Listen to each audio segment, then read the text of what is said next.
Anime Dimensions, a game where you fight a bunch of anime related dimensions and you grow in level. This is my personal guide to leveling up quickly in anime dimensions because I see a lot of people have struggled with this. A lot of people end up quitting the game because of this. So I figured I'd put a guide out there for it. Now the first thing you're gonna want to do when you just start the game is pick a character. Now it doesn't really matter what character you pick, though personally I believe Ichigo or Luffy are probably the best two to start out with, but you'll end up unlocking all 5 of these characters right out the gate, probably first 10 levels I believe. You get Luffy, Naruto, Deku, Goku, Ichigo. All of these characters are completely free, easy to use, and they'll help you with your first few raids. And then you have your raids, or your dimensions, which is where you're gonna actually gain your levels, gain your cards that you need to level up yourself, and more characters, and just everything you need comes from dimensions. So you'll most likely start very similar to how this starts. On your first raid you will not have assist characters, but you'll have one character. You should be more than strong enough just to do your first raid by yourself. Similar to Dungeon Quest, you go through waves of enemies and bosses, and you'll eventually level up and make it to the end of the dimension, which is where this Colossal Titan stands. But unlike Dungeon Quest, this game is very forgiving in the sense of that you can run practically every dimension by yourself. But just like I said earlier, you can run every dungeon by yourself. I feel like that's where a lot of people start to lose the interest in the game, because they find the dungeons to be too difficult, though personally I find them to be just the right amount of difficulty to where you can still do them by yourself, but it takes a while. And a lot of people run hardcore like it's a necessity. It's really not. You don't have to run hardcore. In fact, I myself don't run hardcore on the dungeon or on the dimension that I'm on. Instead, I just use boosts to get my double drop. But that comes to the next part of the starter's guide for anime dimensions: cards. Now, there's different card types. So right here we have a common. There's common, uncommon, rare, epic, legendary, which is like this, and then mythical. Mythical being your rarest card and also your best card. Now, early game, I don't really recommend upgrading cards, which you can do with gold right here, because you're gonna end up out leveling that card very quickly, especially in the early game. The most important thing right when you start, I'd say at least, is picking a good character, but also coming over to the code board, because the code board will give you all of these beautiful codes right here that you would click this little bird, then enter the code in here, and it will give you gems and boosts, and sometimes they'll even give you raid tokens, but not all the time. I believe the newest code, which right now is Chainsaw 2, I already have it redeemed, so I can't redeem it again, but I believe that one gives you 100 raid tokens.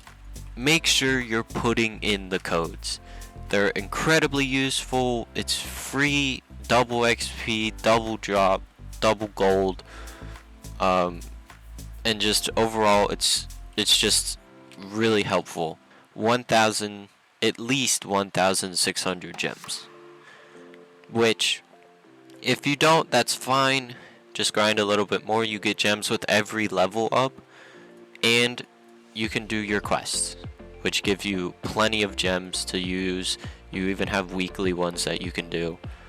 Now, there's a huge debate on which ones are the strongest. A lot of people say Bitter is a strong one, Primordial's a strong one, Genos was a boss killer, all of these people were boss killers at times, then there's a huge debate on which one's the best. And if I'm being completely honest, I don't know which one's the best. Personally, I just go with whatever you enjoy the most. So come open the play button and then come down to character testing and then test out all of these gem characters. Okay, and then pick the one that you enjoy playing the most. Because early game, it's not really gonna matter. Late game, it might start to matter, but this is just a starter's guide, so you shouldn't really have to worry about what characters you're running. At least not until the 80s, 100s type levels. If you do want to go for meta characters though, Power, Primordial, and Biribiri are all considered to be meta. Now the next part of the guide is raids. You unlock them at level 15, and by doing them you can get characters, cards, equipment, and raid tokens. Now you can use raid tokens to buy anything from the raid shop. Right now I have about 2,000, so I could get a mythic card, I could get some costumes if I wanted, I could get a few of the accessories right off the bat, or you can buy pets, which honestly I don't recommend going for pets, especially not early game. The best pets you'll probably end up using you'll get from dailies early game, but it's really up to you what you decide to spend these on. Okay, so we have raid right here, and as you can see we have this create tab. Now raids act a lot differently than dimensions, where it spawns one boss in a arena and your goal is to do as much damage as you can to this boss before the time runs out. Second thing is you should always try to go for the limited characters before you go for these ones.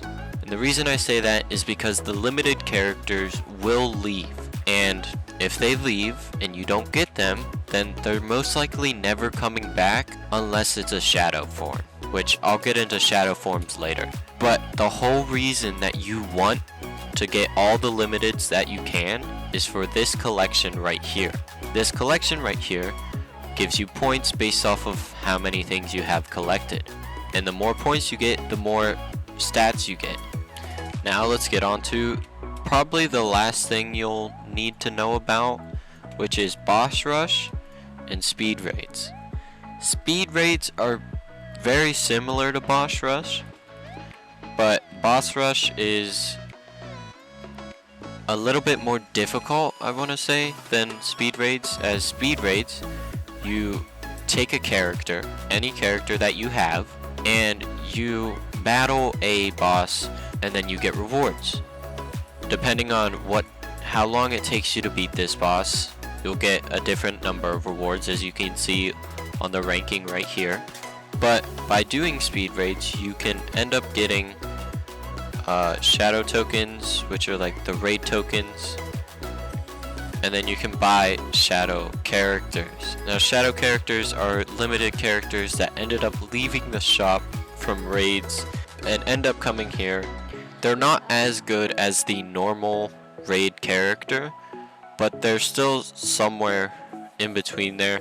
I definitely don't recommend buying any of the shadow characters, at least not right out the gate, because the only one that's even worth getting is Shadow Monarch, because Shadow Monarch is easily the most broken, busted character in this game.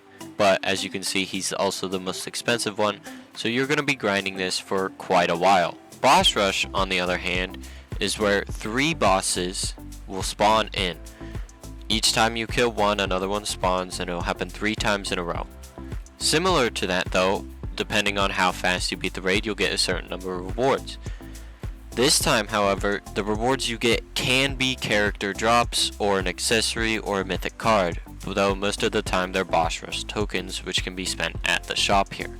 Like if you want to level up fast, which is the point of this whole guide, to quickly level up, to do the fastest you can do not ask for carries. It's not going to help you. If you have a friend that's really high level, then yeah, have them carry you. That's perfectly fine. They're probably going to level you up faster than if you were on your own. But staying here in this lobby and asking for carries from people that most likely won't carry you isn't going to help level you up. Instead, it's going to take you longer to level up, and you're just going to be stuck here at whatever level you're at trying to get some help. So instead, just click the play button, do a dimension, any dimension that you're in, and instead of clicking this beautiful little hardcore button, while it does give a +1 reward, it's not really worth it. It doesn't really help you in terms of leveling, it just makes it harder to level. So just do no hardcore dimensions and you're gonna level up just fine. One last thing that I almost forgot to mention was the AFK area. The AFK area is incredibly useful. I still use it even at my level. A lot of people use it. And it'll take you to the AFK area. You can change this currency where you'll get raid tokens or gems. It's really up to you what you need to go for. Personally, I do raid tokens because I need to get as many raid things as I can since gems aren't as useful to me now. And if you get VIP, you end up getting double the amount that you normally would get.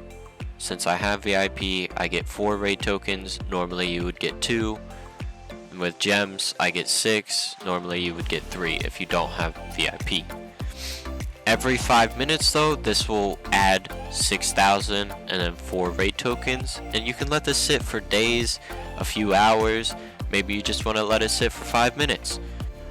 With all of that said, I hope you guys enjoyed the video. I hope you found it helpful.